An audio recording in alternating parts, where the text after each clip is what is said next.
राधे राधे, हरे कृष्ण। आप सभी का दिन शुभ हो और आप सभी के डोल 11 परिवर्तनीय एकादशी की बहुत बहुत शुभकामनाएं। भाद्रपद महीने के शुक्ल पक्ष की परिवर्तनीय एकादशी का दिवस स्वयं में अद्भुत, अलौकिक और परम पावन माना गया है। शास्त्रों में वर्णित है कि जब 4 महीने तक भगवान श्री हरि विष्णु योग निद्रा में शयन करते हैं तो इसी दिन वे करवट बदलते हैं। इसी कारण इसे परिवर्तन एकादशी भी कहा जाता है और इस दिन का विशेष महत्व वृक्ष के मंगलमय जीवन से भी जुड़ा है, क्योंकि आज ही के दिन मैया यशोदा ने लल्ला कान्हा की सूर्य पूजा कराई थी, जिसे कुआं पूजन भी कहा जाता है। और यही वह पावन अवसर है जब पहली बार नंद बाबा ने अपने लाला के रथ पर बिठाकर महेश्वर नगर का भव्य भ्रमण कराया था।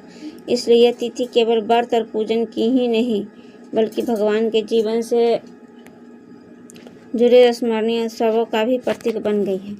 कहा गया है कि इस दिन व्रत को भक्त अपने समस्त पापों से मुक्त होकर विष्णु धाम को प्राप्त होता है। और यही कारण है कि धर्मराज युधिष्ठिर अपने अंतःकरण में उठ रही शंकाओं और जिज्ञासाओं का समाधान पाने के लिए आज एक बार फिर से उत्सुक पूर्वक भगवान श्री कृष्ण की प्रतीक्षा कर रहे हैं। तभी समूचा वातावरण अद्भुत रूप धारण कर लेता है। आकाश में दिव्यानंद गुंज करते हैं, दिशाएं व स्वर्ण आभा से अलौकित हो जाती है। मंद मंद समीर अपने साथ अनोखी मधुरता लिए बहता है और समस्त सृष्टि मानो आनंद मग्न हो उठती है। ऐसे ही शुभ क्षण में स्वयं भगवान श्री कृष्ण का भव्य और मंगलमय आगमन होता है और परिवर्तनीय एकादशी की पावन कथा का श्री गणेश आरंभ होता है। युधिष्ठिर महाराज ने पूछा, केशव कृपया यह बताइए कि भाद्रपद मास के शुक्ल पक्ष में जो एकादशी होती है उसका क्या नाम है, उसके देवता कौन है और क्या विधि है। तब भगवान श्री कृष्ण बोले, राजन, इस विषय में मैं तुम्हें आश्चर्यजनक कथा सुनाता हूँ, जिसे एक समय ही श्री ब्रह्मा जी ने देवर्षि नारद जी से कहा था। नारद जी ने पूछा, चतुर्मुख, आपको नमस्कार है।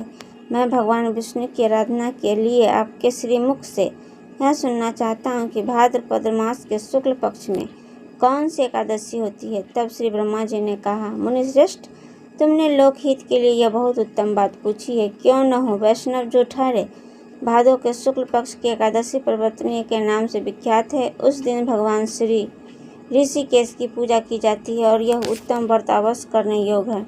सूर्यवंश में मानधा नामक एक चक्रवर्ती सत्य प्रतिज्ञा और प्रतापी राजा हुए हैं। वे अपने और पुत्रों की तरह धर्मपूर्वक अपनी प्रजा का पालन किया करते थे। उसके राज्य में कभी अकाल नहीं पड़ती थी, किसी को मानसिक कष्ट भी नहीं सताता था और आदि व्याधियों का प्रकोप भी उसके राज्य में कभी नहीं होता था। उनकी प्रजा निर्भय और धन धान्य से समृद्ध थी। महाराज के कोष में केवल न्यायोपर्जित धन का ही संग्रह था। उसके राज्य में समस्त वर्णों और आश्रमों के लोग अपने अपने धर्म में तत्पर रहते थे। मानता है कि राज्य की भूमि कामधेनु के समान फल देने वाली थी। उसके राज्यकाल में प्रजा को बहुत सुख प्राप्त होता था। एक समय किसी कर्म का फल भोग प्राप्त करने पर राजा के राज्य में 3 वर्षों तक वर्षा नहीं हुई। इससे उनकी प्रजा भूख से प्रीति होकर नष्ट होने लगी। तभी संपूर्ण राजा ने महाराज के पास आकर इस प्रकार कहा। प्रजा बोली, राजन, आपको प्रजा की बात सुननी चाहिए। पुराणों में मनीषी पुरुषों ने जल को नार कहा है। वह नार ही भगवान का आयन अर्थात निवास स्थान है, इसलिए वे नारायण कहलाते हैं।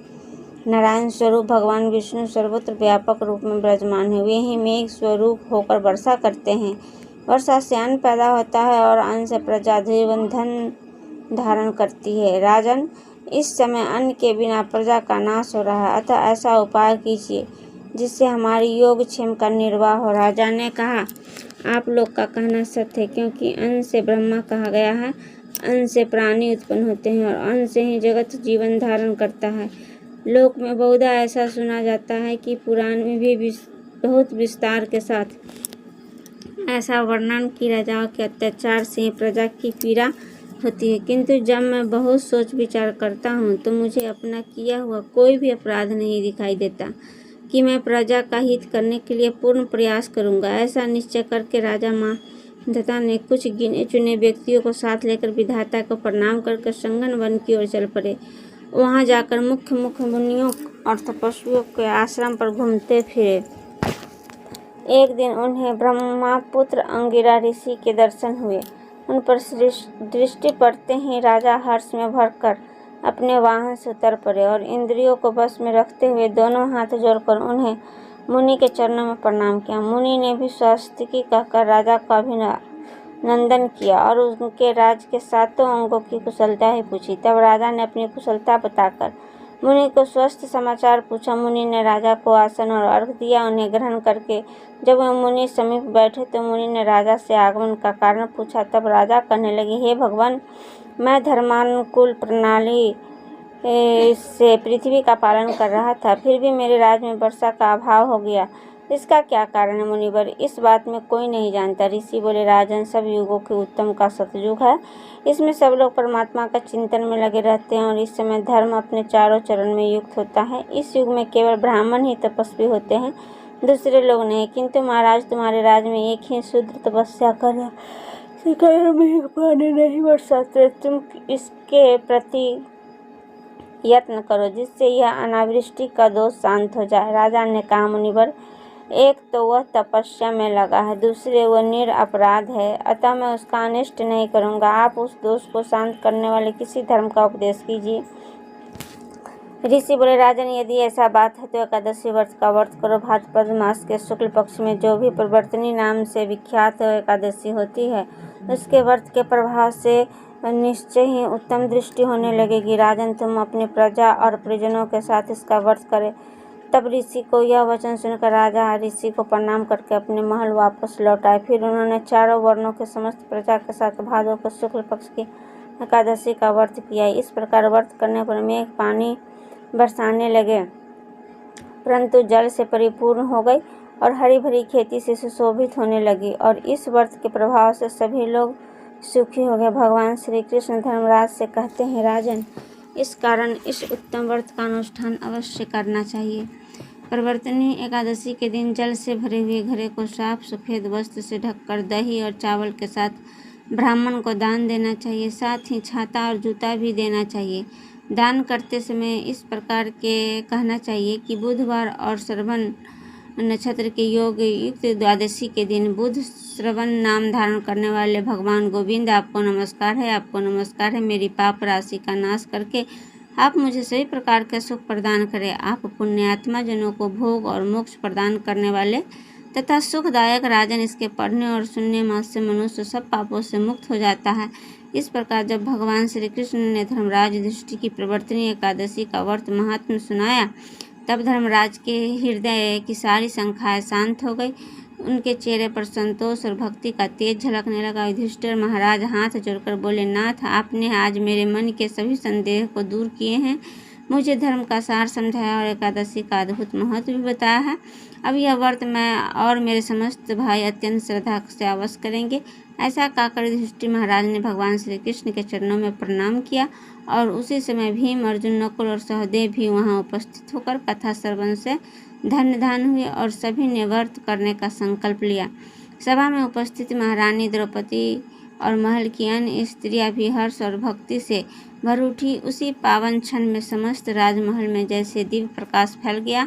शंखनाद और मंगल ध्वनियां गूंज उठी। देवताओं ने पुष्प वर्षा की और हर कोई श्री कृष्ण की महिमा का गान करने लगा। इस प्रकार कथा के श्रवण से धर्मराज युधिष्ठिर को धर्म का गठ ज्ञान प्राप्त हुआ और समस्त सभा भक्ति भाव से श्री हरि के चरणों में लीन हो गई। सभी प्रेम से बोलिए, श्री लक्ष्मी नारायण भगवान की जय, प्रवर्तनी एकादशी की जय। परंतु भक्तजन, यह कथा समाप्त नहीं हुई है, क्योंकि शास्त्रों में स्पष्ट कहा गया कि जब तक भगवान श्री कृष्ण की प्राण प्रिय तुलसी माता की कथा का श्रवण भी न कर लिया जाए, तब तक एकादशी का कोई भी कथा पूर्ण मानी नहीं जाती। तुलसी माता की वह पवित्र स्वरूप जिनकी सेवा और पूजन से स्वयं श्री नारायण प्रसन्न होकर भक्तों को अक्षय फल प्रदान करते हैं। जिस प्रकार दीपक के बिना अंधकार दूर नहीं होता, उसी प्रकार तुलसी महिमा के बिना एकादशी का व्रत अधूरा है। इसलिए आप श्रवण कीजिए श्री हरि की प्रियतमा, समस्त भक्तों का मंगल करने वाली पुण्य की मूर्ति माता तुलसी की पावन कथा।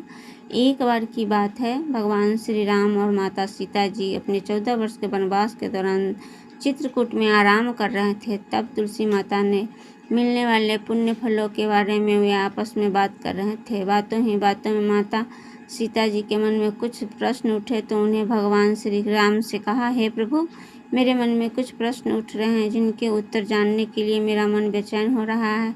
तब भगवान राम ने कहा, देवी आपके मन में भला कौन सा प्रश्न उठ रहा है, आप जल्दी बताइए, मैं आपको सभी प्रश्नों का उत्तर और उनका रहस्य भी जरूर बताऊंगा। तब माता सीता जी ने कहा, हे प्रभु, तुलसी को जल कैसे देना चाहिए, तुलसी को जल देने में सर्वोत्तम विधि कौन सी है, तुलसी को जल देने में मंत्र कौन सा है। तब भगवान श्री राम देवी सीता से कहने लगी, देवी तुलसी जी में जल अर्पित करते समय 3 शब्द कहे जिनसे गरीबी दूर हो जाए। एक बार माता सीता ने भगवान श्री राम ने से तुलसी जी को जल देने के महत्व के बारे में पूछा तो भगवान उन्हें उसका महत्व सुनाया। तब आगे माता सीता जी ने कहा, हे स्वामी, आप मुझे तुलसी जी के जल देने का महत्व तो बता दिया, परंतु अब मेरे मन में यह जानने की जिज्ञासा हो रही कि तुलसी जी को जल कैसे देना चाहिए, जल की सर्वोत्तम विधि कौन सी है, जल देने का मंत्र कौन सा है, कृपया आप मुझे इस सभी प्रश्नों का उत्तर। तभी भगवान श्री राम ने सीता जी से कहा, हे प्रिय, जिस प्रकार मैं तुम्हें तुलसी का महात्म्य सुनाया हूँ उसी प्रकार तुलसी के जल देने के समय बोले जाने वाले मंत्र भी बड़ा महत्व है।